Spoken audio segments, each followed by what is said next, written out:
को प्राप्त करूं कि मैं किसी भी रीति से मरे हुओं में से जी उठने की पद तक पहुंचूं। मरे हुओं में से जी उठने की पद तक पहुंचूं, किसी भी रीति से। Praise God. तो प्रभु यीशु मसीह मुर्दों में से जी उठा, तो हमें भी प्रभु वो ही आशा दी है। उस आशा के साथ आज भी पुनरुत्थित मसीह के कदमों पर आए हुए आप सभी जनों के लिए मैं परमेश्वर का धन्यवाद करूंगा और प्रभु का स्तुति और महिमा हो। ऑनलाइन में आवाज बराबर है? आप लोग मेरा वो दे दो मोबाइल। हाँ ठीक है ठीक है, ठीक है, ओके। आज एक हफ्ते के बाद मैं आप लोगों के साथ हूं। पिछले हफ्ता परमेश्वर मेरा यात्रा और सेवकाइयों में सहायता किया। आप लोगों के प्रार्थनाओं के लिए मैं धन्यवाद देता हूं। और आने के बाद भी मैं आप लोगों तक पहुंच नहीं पाया। सूसन बीमार थी, पिछले एक हफ्ता से ज़्यादा वो बिस्तर पे थी। उस वजह से मैं आप लोगों के किसी के भी पास नहीं पहुंच पाया, माफ़ी चाहूँगा। मैं अक्सर अकेला नहीं जाता हूँ कहीं, इसीलिए। और आज पिछले हफ्ता भी था शायद ना पंचमंगल, पिछले हफ्ता भी था ना पंचमंगल। आपको हम स्वागत करते हैं फिर से। बाद में पढ़ लेना, अब ध्यान दे दो, ठीक है? घर में बैठ के पढ़ लेना, अभी ध्यान दीजिए। तो अन्नू जॉन के पापा है, हम जानते हैं। फिर एक बार हमारे बीच में शामिल है। परमेश्वर ने पिछले दिनों उन्हें संभाला। जवान भी कुछ दिन के बाद हमारे साथ है। हो गई परीक्षा और परमेश्वर ने सहायता किया। और आज हमारे जरन के बहन जियो भी हमारे साथ में हैं और हम आपको भी स्वागत करते बेटा। നമ്മുടെ ജനന്റെ സിസ്റ്ററാണ് ജിയോ, പൂനായിൽ നമ്മൾ അറിയുന്നത് പോലെ പഠിച്ചുകൊണ്ടിരിക്കുന്നു. ഫോറൻസിക് സയൻസിന് ജോലി ചെയ്യുക. ഓക്കെ, ജോലി ചെയ്യുന്നു. കർത്താവ് പ്രിയ പൈതലിനെ സഹായിക്കട്ടെ. ഞങ്ങളുടെ ഈ കൊച്ചു കൂടി വരവിലേക്ക് സുസ്വാഗതം. കർത്താവ് അനുഗ്രഹിക്കട്ടെ. കഴിഞ്ഞ ഒരാഴ്ച നമ്മോടൊപ്പം ഓൺലൈനിൽ ജിയോ ഉണ്ടായിരുന്നു. കർത്താവ് സഹായിക്കുമാറാകട്ടെ എന്ന് ദൈവത്തോട് പ്രാർത്ഥിക്കുന്നു. കഴിഞ്ഞ ആഴ്ച സൗഖ്യമില്ലാതിരുന്ന ചിലരുണ്ട്. കൃപ കഴിഞ്ഞ ആഴ്ചത്തെ കടം വീട്ടിയതാ ഇന്ന്. पिछले हफ्ता कृपा का था गाने की, पिछले हफ्ता लेकिन नहीं आई, तो इसलिए उधारी चुकाई है आज। और प्रभु ने दिया चंगाई के लिए प्रभु का धन्यवाद करता हूँ। और अपने सभी लोगों को परमेश्वर संभालते हैं। अन्नू जॉन के एक बहन जिनकी शादी हम लोग इधर प्रार्थना शुरू होने के बाद में हुआ था, उनको मोना अहमदाबाद में ही है ना, और ऑपरेशन के द्वारा कल उन्हें एक बेटा मिला। और परमेश्वर उस परिवार को भी संभाले, रूत को भी परमेश्वर संभालते हैं।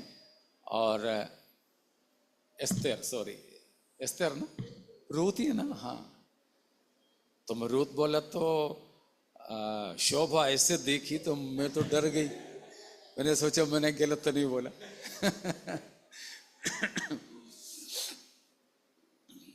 तो परमेश्वर उन्हें भी संभाले, सही समय पर छुटकारा प्रदान कर सकें। और हमारे संगीता सिस्टर और सिमरन भी बीमारी अवस्था में है, उस वजह से नहीं आ सकी। और अभिषेक का भी तबीयत ठीक नहीं था, प्रभु ने चंगा किया करके कल मैसेज किया। परमेश्वर सबों को संभाल सकें और परमेश्वर ने पिछले दिनों में सिमरन के भी, जवान के भी एग्जाम्स में सहायता किया।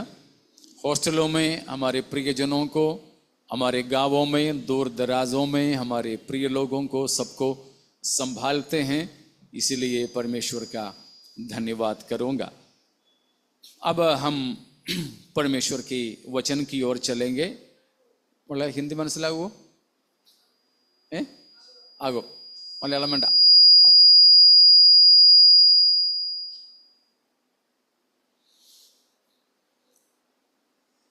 अब हम सीधे परमेश्वर की वचन की सेवकाई में, साथ ही साथ में प्रभु भोज की सेवकाई में हम शामिल होंगे। और आखिरी में प्रभु चाहें तो हम जो मनन करते आ रहे हैं एम स्टेटमेंट्स ऑफ जीसस, उसको हम देखेंगे आखिरी में। अब शीघ्र प्रभु भोज की सेवकाई में मैं जाने के लिए चाहूंगा। और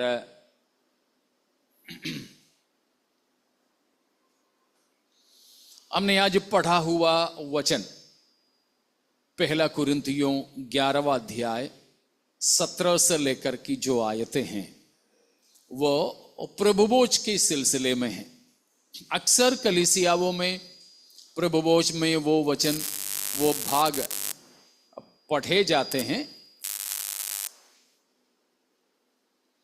लेकिन हम लोग अक्सर उसको नहीं पढ़ते हैं, लेकिन उसकी मुख्य बातों को बताते हैं। लेकिन आज हम पढ़े हैं। हम जानते हैं कि चारों सुसमाचार की किताबों में, मत्ती से लेकर यूहन्ना तक, आखिरी भाग में शायद 20 to 30%, 20 से 30% सुसमाचार की किताबों में उल्लेखित जो बातें हैं वो यीशु मसीह की आखिरी सप्ताह के बारे में है। യേശു ക്രിസ്തുവിൻ്റെ ഭൗമജീവിതത്തിലെയും ശുശ്രൂഷയിലെയും അവസാനത്തെ ഒരാഴ്ചയെക്കുറിച്ചാണ് 4 സുവിശേഷകന്മാരും മത്തായി തൊട്ട് യോഹന്നാൻ വരെ അവരുടെ സുവിശേഷ പുസ്തകങ്ങളിൽ ഏതാണ്ട് 20 മുതൽ 30% വരെ എഴുതി തന്നിരിക്കുന്നത്। तो उन चारों सुसमाचार पुस्तक लिखने वालों के अलावा हमें प्रभु भोज की सेवकाई का इंस्टीट्यूशन, उसकी एग्जीक्यूशन, वो सेवकाई कैसे कराना है या करना है, उसके बारे में हमें लिख के दिया हुआ एकमात्र लेखक पौलुस प्रेरित है, जो प्रथम प्रभु भोज में शामिल नहीं था। ठीक है ना? पहला प्रभु भोज कब था? पहला प्रभु भोज, हाँ जी, क्यों जॉन? पहला प्रभु भोज चेलों के साथ था। यीशु मसीह, क्या माने? The last supper. Yeah, the last supper was not the first Lord's Supper, but soon after the Last Supper, Jesus inaugurated the first Lord's Supper. वो भी हम पढ़ चुके हैं पहले ही कि प्रभु यीशु मसीह का अंतिम भोज, वो अंतिम भोज प्रभु भोज नहीं था, परंतु उस अंतिम भोज के तुरंत बाद यीशु मसीह ने प्रभु भोज की सेवकाई को करके अपने चेलों के साथ वो प्रभु भोज की सेवकाई का शुरुआत किया। इसीलिए प्रभु ने अपने चेलों से कहा कि मैं इस घड़ी का इंतजार में था, इस घड़ी का, कि तुम्हारे साथ मैं यह करूं, तुम्हारे साथ में यह करूं। वो फसह की भोज नहीं था जो अपने चेलों के साथ करने के लिए मसीह चाह रहा था, क्योंकि पहले भी यीशु मसीह ने कम से कम 2 बार अपने चेलों के साथ फसह का पर्व कर चुका था और उसकी भोजन खा चुका था। ठीक है ना। प्रभु यीशु मसीह की बपतिस्मा के बाद यानी सेवकाई की शुरुआत से लेकर कम से कम 3 फसह की पर्व को मसीह ने मनाया, उसमें यह आखिरी है। तो उससे पहले का 2 फसह की पर्व यीशु मसीह जरूर अपने चेलों के साथ में किए होंगे। इसीलिए उस फसह की पर्व मनाने के लिए नहीं था, उसके साथ ही साथ में मसीह ने, जैसे लिखा है, भोजन करने के बाद मसीह ने वो रोटी लिया, या फिर वे खा ही रहे थे तब मसीह ने वो रोटी लिया, धन्यवाद देकर उसे तोड़ा और अपने चेलों को दिया। तो प्रभु यीशु मसीह ने पहली बार प्रभु भोज की सेवकाई को की, उस समय कौन साथ में नहीं था? पौलुस साथ में नहीं था। लेकिन वही पौलुस ने प्रभु भोज की सेवकाई का पूरा वर्णन हमें करके दिया। ये कैसे? साथ में रहा पत्रस ने भी, यूहन्ना ने भी हमें पत्रिकाएं तो लिख के दी, मगर उसमें उन लोगों ने नहीं कुछ बताया।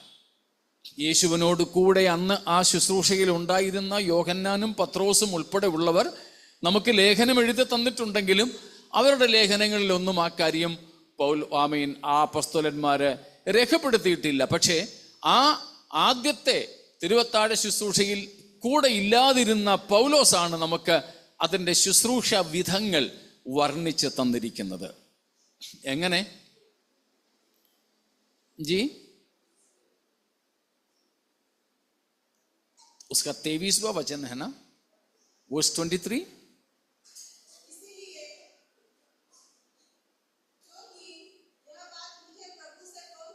ये बात मुझे प्रभु से पहुंची और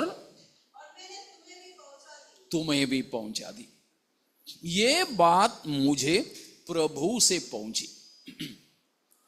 पौलुस चश्मदीद गवाह नहीं है, आई विटनेस नहीं है, लेकिन पौलुस को प्रभु ने यह बात बताया और पौलुस ने हमें बता के दिया। प्रभु भोज के बारे में हमने कई बातों को सुन चुके थे और भी कई चीजें हमें सीखने के लिए बाकी हैं, विशेषकर प्रभु यीशु मसीह की क्रूस की मृत्यु के संबंध में। कुछ बात हम अभी जो मनन कर रहे हैं, यीशु मसीह अच्छा चरवाहा जो घोषणा है, उसमें हम मनन करेंगे भी। तो अक्सर हम लोग इसकी 23वां वचन से पढ़ते हैं, लेकिन प्रभु भोज के बारे में पौलुस ने जो बताया है यहां पर, वह 23 से नहीं परंतु 17 से है, इसलिए हमने उसको 17 से पढ़ा. സാധാരണ തിരുവത്താഴത്തിന് 23 മുതലുള്ള വാക്യങ്ങളാണ് വായിക്കാറ്. പക്ഷേ പൗലോസ് ഈ ഭാഗം 17 വാക്യം മുതലാണ് പറയുന്നത്. 17 മുതൽ, അതുകൊണ്ടാണ് നമ്മൾ 17 മുതൽ വായിച്ചത്. സ്തോത്രം. सो 17वां पद से पौलुस ने बताया, और कुरिन्थ की कलीसिया में कुछ अनुचित तरीके से प्रभु भोज में भाग लेने वाले भी होते थे, इसीलिए भी पौलुस ये बात उनको लिख करके बताया. ठीक है ना. कुछ अनुचित तरीके से प्रभु भोज में भाग लेने वाले कुरिन्द की कलीसिया में थी, उनको चिताने के लिए, वार्निंग देने के लिए पौलुस ने इन बातों को भी लिखा है, कैसे करना चाहिए, कैसे नहीं करना चाहिए। उसमें बताया है ये भाग में कि प्रभु भोज क्या है। हम लोग पढ़ चुके हैं कि यहां इस भाग में जो पहला कुरिन्थियों 11 का 17 से लेकर पदों के अनुसार प्रभु भोज क्या है, क्या बता सकते हैं? What is the Lord's Supper according to this particular portion? ധാരാളം പ്രസംഗങ്ങൾ നമ്മൾ ഇതേപ്പറ്റി കേട്ടിട്ടുണ്ടായിരിക്കുമല്ലോ. സ്തോത്രം. എന്താണ് തിരുവത്താഴം ഈ ഭാഗങ്ങളെ അടിസ്ഥാനപ്പെടുത്തിക്കൊണ്ട്?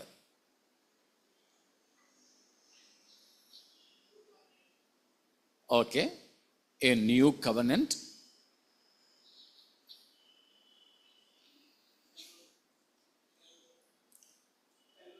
फेलोशिप, ठीक है, और कुछ जी, मेमोराइजेशन और रिमेम्बरेंस, या दैट इज रिमेम्बरेंस.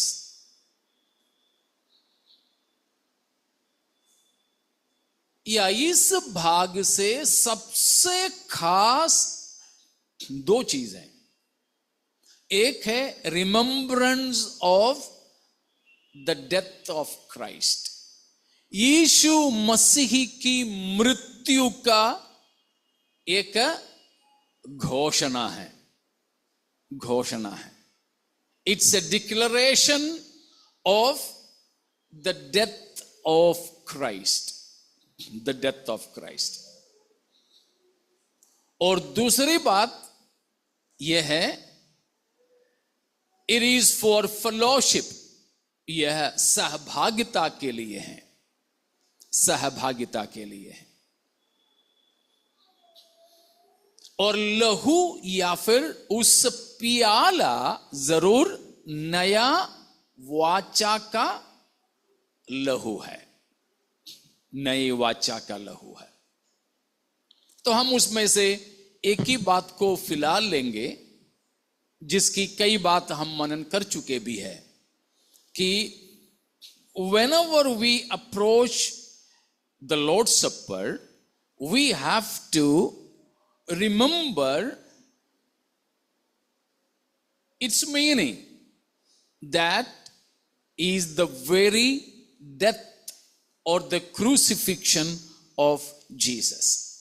प्रभु यीशु मसीह की क्रूस की मृत्यु की घोषणा, ये प्रभु भोज की जो है ये मेज यहीं चुपचाप से बैठ करके हमें दे रहे हैं.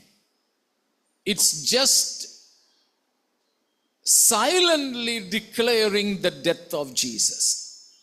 हमारे सामने रखा गया प्रभु भोज खामोशी के साथ किसकी घोषणा करते हैं? यीशु की मृत्यु का, यीशु की मृत्यु का.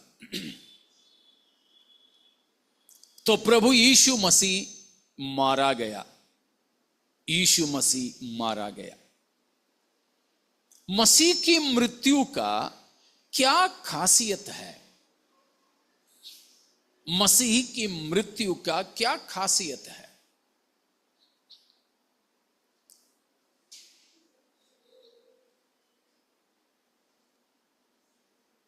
बच्चों, विश्वास करते हो कि यीशु मसीह मरा था?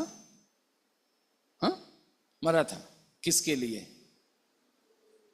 आपके लिए नहीं था, हमारे लिए था.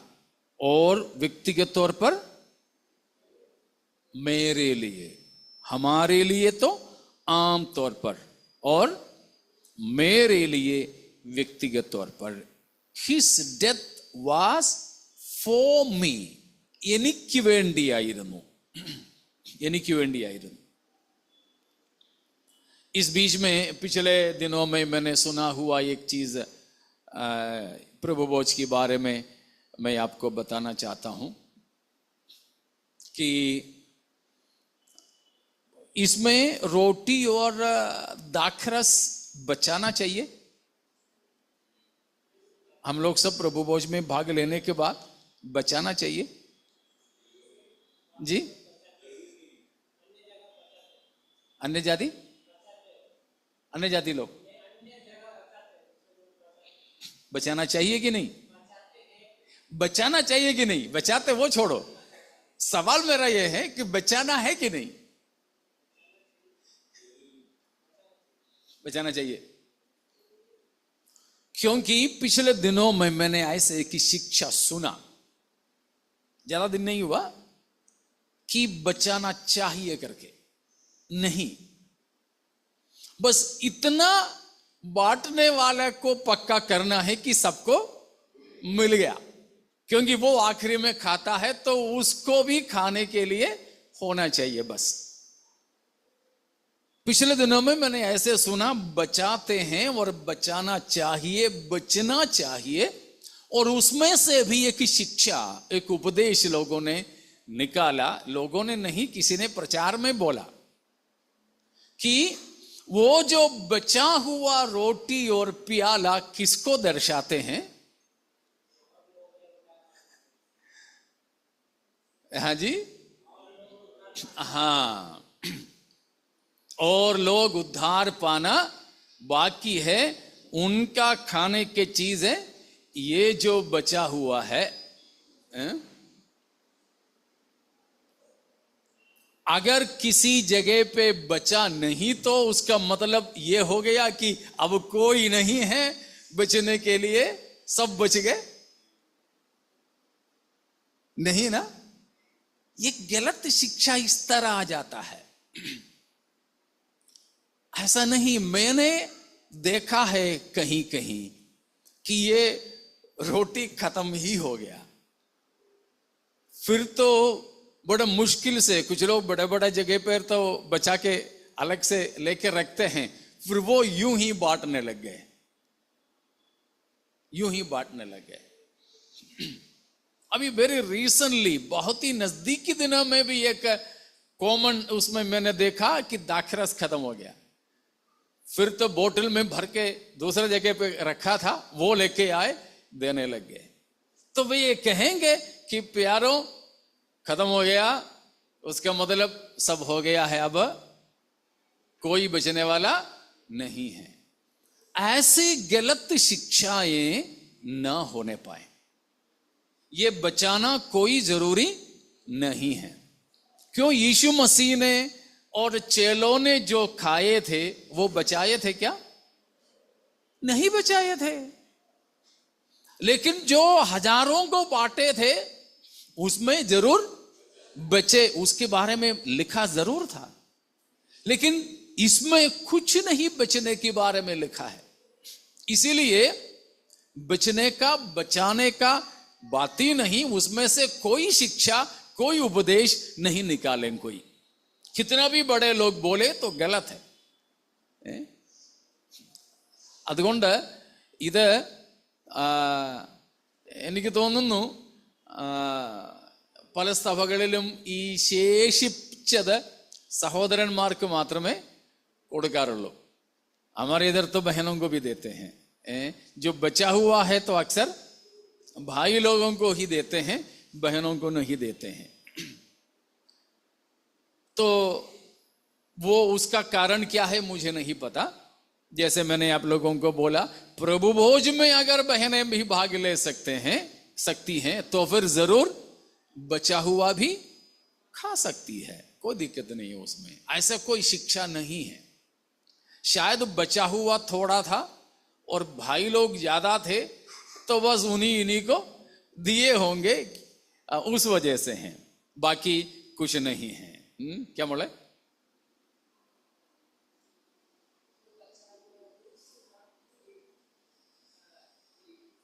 हम लोग तो देते हैं क्योंकि ऐसी कोई शिक्षा नहीं है, तो शायद इसलिए होगा बड़ी बड़ी चर्च में या पुराने समयों में थोड़ा सा बच्चा होगा, वो आसपास में खड़े दो चार भाई लोग रहे होंगे, दिए होंगे, वो ऐसे चले आए, उसके अलावा उसमें कोई डॉक्ट्रिन नहीं है।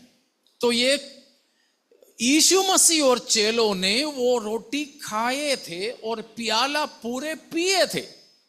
प्याला वे लोग अलग अलग प्याले पीते हैं, एक ही प्याला नहीं, थोड़ा सा ही नहीं, वे ज्यादा काफी पीते हैं। तो बचाते नहीं हैं, इसीलिए हमें ऐसे बचाने वाला कोई प्रथा नहीं, बस इतना पक्का करना है कि सबको मिल गए। कोई रोटी खाया लेकिन दाखरस नहीं मिला, ऐसे ना रहें, बस उतना। ठीक है, वापस आएंगे। प्रभु यीशु मसीह की मृत्यु की घोषणा करते हैं। 23 से लेकर के एक और बार पढ़ेंगे।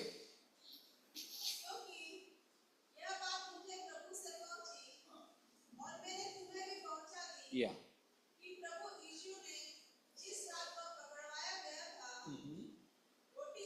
या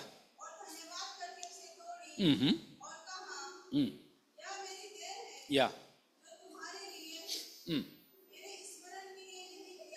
या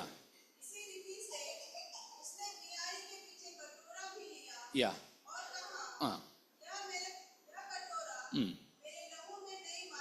या मेरे स्मरण के लिए यही किया करो। यीशु मसीह की स्मरण के लिए। आगे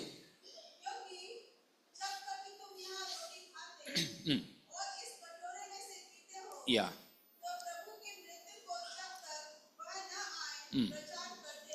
दो बातों का प्रचार यीशु मसीह की संबंध में यह प्रभु भोज करता है। दो चीजों का प्रचार, किन किन का? एक है यीशु की मृत्यु का और दूसरा है आने का। इसीलिए शायद आपको याद होंगे, मैंने आपको शुरू का प्रभुभोज में था, 3 सी अक्षर को याद करने के लिए बोला था।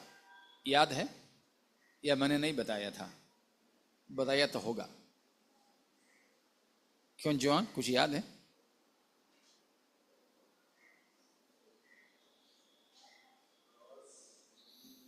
जी,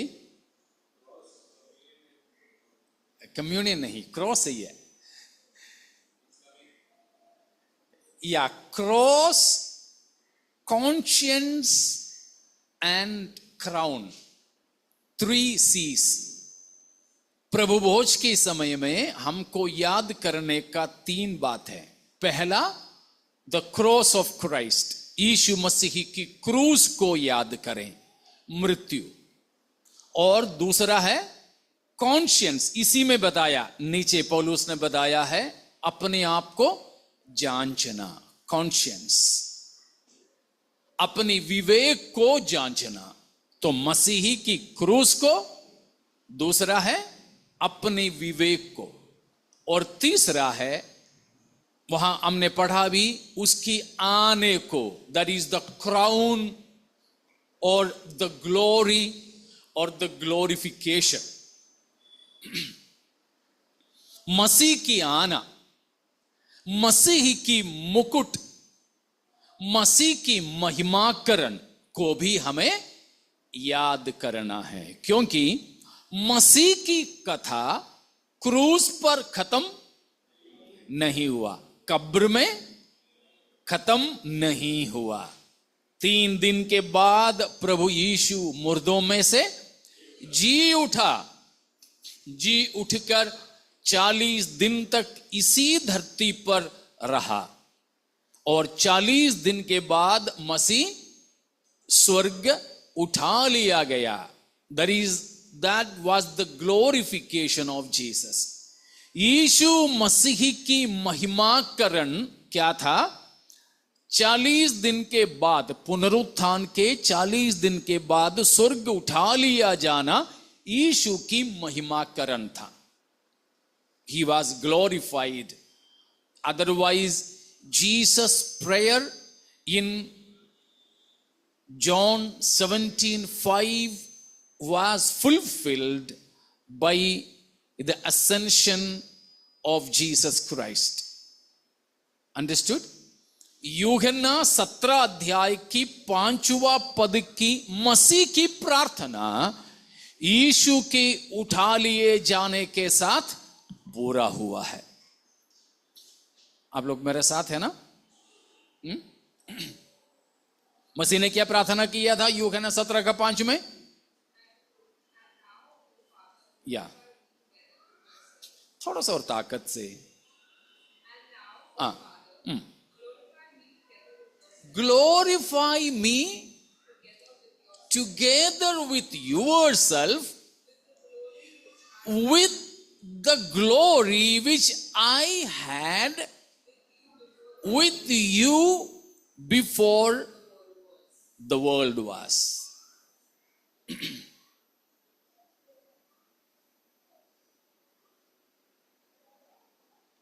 तो यूहन्ना 17 का 5 में यीशु मसीह अपने लिए खुद के लिए प्रार्थना किया कि हे पिता मुझे क्या दे आशीष?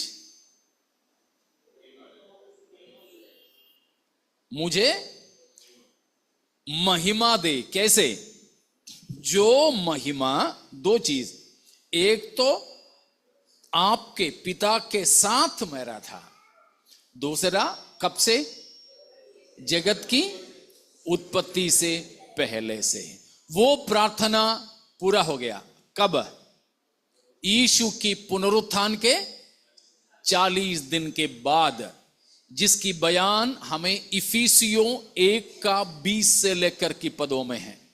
इफिसियों 1 का 20 से लेकर की पदों में യോഹന്നാൻ 17:5 യേശു തനിക്കായി തന്നെ പ്രാർത്ഥിച്ച പ്രാർത്ഥന യേശുവിന്റെ ഉയർത്തെഴുന്നേൽപ്പ് കഴിഞ്ഞ് 40 നാളുകൾക്ക് ശേഷം നിറവേറി സ്വർഗാരോഹണ വേളയിൽ। അതിന്റെ വിവരണമാണ് എഫേസ്യർ 1:20 മുതൽക്കുള്ള വാക്യങ്ങൾ। या क्या पढ़ते हैं वहां? हाँ हाँ,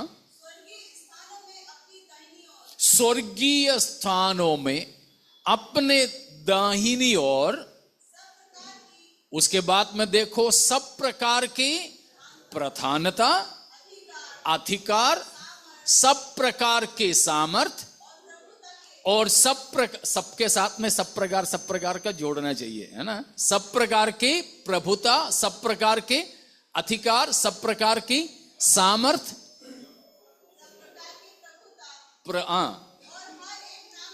और हर एक नाम के ऊपर, जो ना केवल इस दुनिया में, आने वाले लोक में लिया जाएगा, सब कुछ को यीशु मसीह की पांवों तले कर दिया, शिरोमणि ठहराया, और उसके बाद किसको दे दी? कलीसिया को दे दी। कलीसिया को क्या दिया? കലീസിയ को क्या दिया? क्यों जरने ചർച്ചിന് എന്തോ കർത്താവ് നൽകിയത്?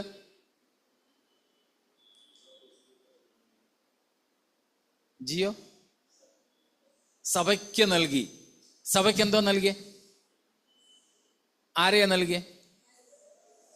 क्रिस्तुविने। कलीसिया को क्या दिया गया है? मसीह को दे दिया। यानी कलीसिया ने मसीह को पाया। वो मसीह को क्या दिया? सब कुछ दे दिया। सब कुछ को मसीह की पांव तले कर दिया। सब कुछ को पांव तले करके यीशु को सबके ऊपर शिरोमणि ठहराया। वो शिरोमणि को उठा के किसको दे दिया? कलीसिया को दे दिया। यीशु मसीह कलीसिया के भी शिरोमणि सिर है, और बाकी सब कुछ का भी शिरोमणि सबसे ऊपर है। वो मसीह कलीसिया के लिए है। Hallelujah, praise God. इसीलिए जो कुछ भी मसीह के अधीन है वो सब कुछ कृपा सब कुछ कलीसिया के भी अधीन है। और एक और बार मैं बताता हूं, जो कुछ भी मसीह के अधीन है वो सब कुछ कलीसिया के भी अधीन है। कलीसिया के अधीन का मतलब मेरे और आपके। कौन है कलीसिया? हम हैं। अगर यीशु के पास हम आए हैं तो हम जीवन पाकर जीवन देने वाला पत्थर से जुड़ गए हैं। हालेलुया। हम पहले अचेत थे, निर्जीव थे, ठीक है ना? पहले वी वेयर विदाउट लाइफ, मरे थे, अचेत थे, बिल्कुल कांकड़ के टुकड़ों के समान, വെറും കല്ല് കഷണങ്ങൾ പോലെ, just pieces of stone. हम कांकड़ के टुकड़े थे, लेकिन परमेश्वर ने हम पर दया किया कि हम जो फेंके गए थे कांकड़ के टुकड़े किसके पास आए? कहां आए? तो जल्दी पढ़िए, आप लोग बोलते तो नहीं पढ़वाता। पहला पत्रस 2 उसका 3 से पढ़ेंगे। पहला पत्रस 2 का 3 से, 1 പത്രോസ് 2:3 തൊട്ട്। हाँ पढ़ो बेटा। हाँ,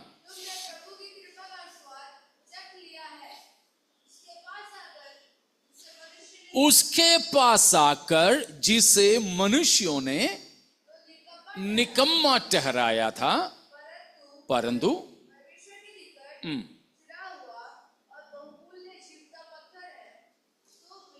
यीशु मसीह कौन है? चुना हुआ बहुमूल्य जीविता पत्थर। हालेलुया। यीशु कौन है? अंश कौन है यीशु? 3 चीज।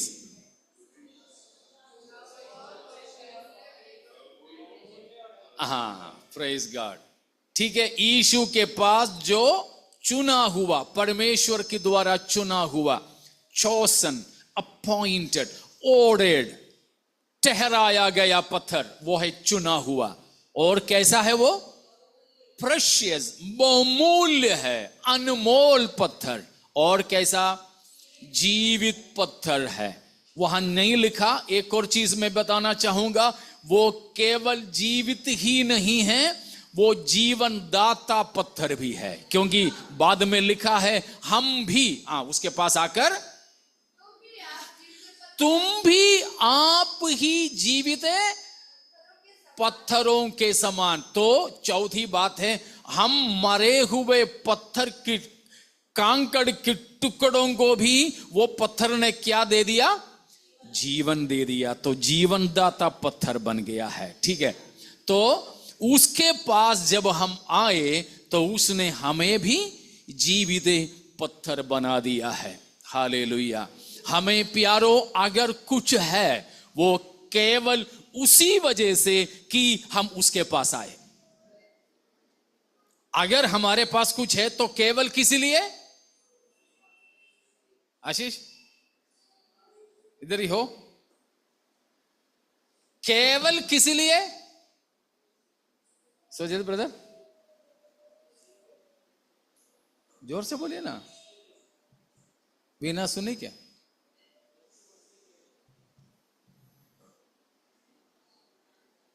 हम तो उस ब्लेड की या उस सेफ्टी पिन के टुकड़े के समान हैं जो चुंबक से जुड़े हैं।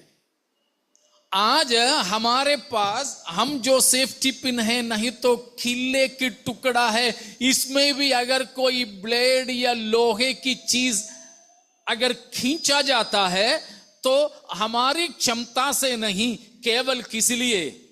हम तो उस जीवित पत्थर से जुड़े हैं, उसी वजह से हमारे अंदर थोड़ा जान है। हालेलुया। हम मुर्दे थे, लेकिन हम जीवित पत्थर मसीह के पास आए तो हम भी जीवन पाए हैं, इसीलिए अब हम में जीवन है, मगर तब तक ही वो जीवन रहेगा जब तक हम इस जीवित बहुमूल्य पत्थर से जुड़े रहेंगे। हालेलुया। जिस घड़ी हम उससे हटेंगे उसी घड़ी बस चला जाएगा, उसी घड़ी। हालेലൂയ। ഇന്ന് നമുക്ക് ജീവനുണ്ടെന്ന് തോന്നുന്നെങ്കിൽ കേവലം അത് ജീവനുള്ള കല്ലായ, ജീവൻ കൊടുക്കുന്ന കല്ലായ ക്രിസ്തുവിനോട് ചേർന്നിരിക്കുന്നത് കൊണ്ട് മാത്രമാണ്. നാം അവങ്കൽ നിന്ന് എന്ത് പ്രാപിച്ചിരിക്കുന്നു? പ്രകാശവും ജീവനും ചൈതന്യവും പ്രാപിച്ചിരിക്കുന്നു. നമുക്ക് നമ്മിൽ തന്നെ ഒന്നും ഇല്ല. സ്തോത്രം. ദൈവത്തിന്റെ ജീവനും നമ്മുടെ ജീവനും തമ്മിലുള്ള വ്യത്യാസം ഓർമ്മ കാണുമായിരിക്കും ഒരുപക്ഷെ നിങ്ങൾക്ക്. शायद आपको याद होंगे परमेश्वर के जीवन और हमारे जीवन में फर्क, सबसे खास फर्क जोहान को याद है? नहीं तो जवान बताएगी। आप लोग जब बाइबल क्लासों में आते थे तो उन समयों में कई बार बताया हुआ चीज है, the difference between the life of God and life of man.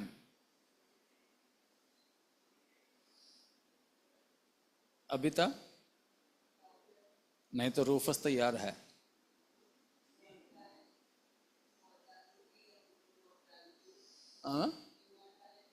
ना ना ना ना, वो तो है ही, लेकिन सबसे खास बात वो नहीं।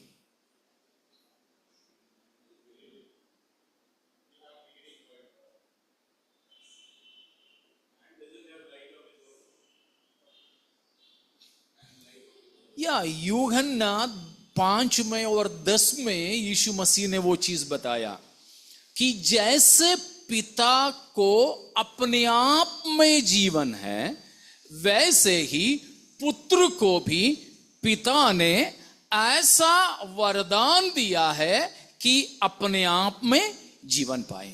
പിതാവിന് തന്നിൽ തന്നെ ജീവൻ ഉള്ളതുപോലെ പുത്രനും തന്നിൽ തന്നെ ജീവൻ ഉണ്ടാകുവാൻ അവൻ വരം നൽകിയിരിക്കുന്നു. पिता को या परमेश्वर who is the source of his life, the key difference is in the source of life. जीवन की मूल में ही वो फर्क है. हमारा जीवन के आधार हम ही है क्या? नहीं नहीं, हमारा जीवन का आधार बहुत और चीजों पर निर्भर है. लेकिन परमेश्वर का जीवन परमेश्वर में ही आधारित है. ठीक है ना? It's a self originating life, A self existing life, A self existent life. Even last evening also I was sharing the same. परमेश्वर का जीवन कैसा है? परमेश्वर में ही स्थित है. लेकिन हमारा जीवन बाहरी चीजों पर निर्भर है. अगर 1 मिनट, किसी किसी के लिए 2 मिनट भी हो सकता है, 1 मिनट या कुछ सेकंड्स अगर बंद कर दें तो हो जाएगा कमाल. शायद जान बचेगा तो भी बेहोशी हालात में पहुंच जाएंगे.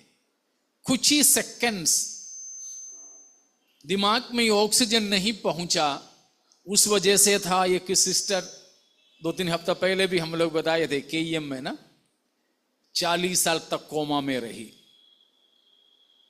बस किसी ने गला दबाए तो कुछ पलों तक के लिए ऑक्सीजन दिमाग में नहीं पहुंच पाई, चली गई कोमा में. 40 साल पड़ी रही एक ही बिस्तर पे. हमारे जीवन तो ऐसा है, लेकिन परमेश्वर का जीवन परमेश्वर में ही है. वो किसी भी बाहरी चीजों पर निर्भर नहीं है. तो वो परमेश्वर हमें भी जीवन दिया है, उसी पर हम सब कुछ के लिए निर्भर है. तो ये बात कभी नहीं भूलें, कभी नहीं भूलें. तो वापस आएंगे तो प्रभु यीशु ने प्रार्थना किया, मुझे महिमा दे, और पूरा हुआ लगभग 2 महीना भी पूरा होने से पहले। ठीक है ना?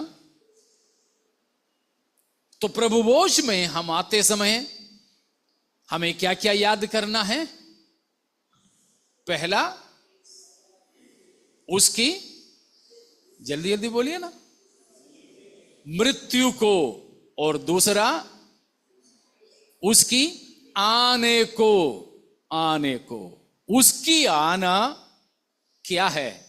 हमारे महिमाकरण है। यीशु की आना हमारे महिमाकरण है। His coming is our glorification. So when we approach the bread and wine representing the body and the blood of Jesus, we have to remember that we are to be glorified when Christ will appear. यीशु मसीह आएगा, मसीह की आगमन के समय हम भी मसीह के समान क्या पाएंगे? महिमा पाएंगे। यह याद रखना। Praise God. कब? प्रभु भोज में हम जब आएंगे तो मसीह की मृत्यु को याद करें, यीशु की आगमन को याद करें। Praise God. और हम अपने आप को भी जांच लें, अपने आप को भी हम परख लें। हमारे अंदर कोई पाप, कोई अशुद्धता अगर पाए जाए तो हम इससे दूर रहें, नहीं तो हम उसको निपटाने के बाद इसमें हाथ बढ़ाएं। यदि नहीं तो ये हमारे लिए क्या होगा? दंड होगा। हम दंड को खाए पिए रहे होंगे। समझ में आ रहा ना? तो मसीह की मृत्यु को याद करें। मसीह का मृत्यु क्या है? मसीह की मृत्यु की खासियत क्या है? मसीह की मृत्यु या यीशु की मृत्यु, वॉज इट इनएविटेबल? जरूरी था? यीशु की मृत्यु जरूरी था? नहीं, जरूरी था। अगर मसीह की मृत्यु नहीं होता तो क्या होता? बिल्कुल हमें बचने का और कोई उपाय नहीं था। इसीलिए it was inevitable that Jesus die on the cross और his death on the cross. क्रूस पर यीशु मसीह की मारा जाना अनिवार्य था, बिकॉज ऑफ आवर सिंस, हमारे पापों की वजह से, हमारे पापों की वजह से। तो हमने मतलब मानव जाति ने, उसमें मैं व्यक्तिगत तौर पर शामिल है कि मैंने व्यक्तिगत तौर पर पापी होने के नाते यीशु की मृत्यु को अनिवार्य बनाया। तो मसीह की मृत्यु हमारे पापों के कारण और हमारे उद्धार के लिए, हमारे छुटकारा के लिए अनिवार्य था। और दूसरी बात, इट वाज ए सब्स्टिट्यूशनरी डेथ।